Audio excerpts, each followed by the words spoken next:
సంధ్యా theatre తొక్కిసలాట ఘటనలో A11గా ఉన్న అల్లు అర్జున్ స్టేట్మెంట్ రికార్డ్ చేశారు చిక్కడపల్లి పోలీసులు. దాదాపు 3:30 గంటలకు పైగా బన్నీని ప్రశ్నించారు. విచారణ సందర్భంగా ఘటనకు సంబంధించి వీడియోలను చూసి అల్లు అర్జున్ ఎమోషనల్ అయినట్లు తెలుస్తుంది. కొన్ని ప్రశ్నలకు సమాధానాలు తనకు తెలియదని, థియేటర్ లోపల చీకటిగా ఉండడంతో తనకేమీ అర్థం కాలేదని అల్లు అర్జున్ చెప్పినట్లు సమాచారం. కొన్ని విషయాల్లో తన వల్ల తప్పు జరిగినట్లు కూడా ఒప్పుకున్నట్లు తెలుస్తుంది. ఇదే ఇష్యూకు సంబంధించి అవసరమైతే అందుబాటులో ఉండాలని పోలీసులు తెలుపగా ఎప్పుడైనా హాజరవుతానని అల్లు అర్జున్ వెల్లడించారు. ఇంట్రాగేషన్లో అనంతరం నేరుగా తన నివాసానికి వెళ్లారు అల్లు అర్జున్.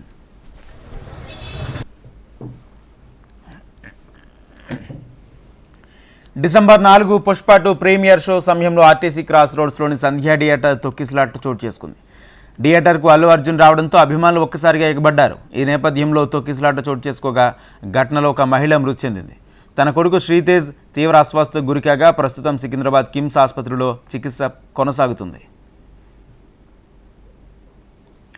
సంధ్యా థియేటర్ ఘటనలో A1 నుంచి A8 వరకు ఆ థియేటర్ యాజమాన్యం మేనేజర్ల పేర్లను చేర్చిన పోలీసులు A9, A10గా సెక్యూరిటీ సిబ్బంది, ఫ్లోర్ ఇన్ఛార్జిగా పేర్కొన్నారు. A11గా ఇప్పటికీ అల్లు అర్జున్ పేరును చేర్చగా A12 నుంచి A17 వరకు అల్లు అర్జున్ సెక్యూరిటీ, A18గా మైత్రి మూవీ మేకర్స్ను చేర్చారు.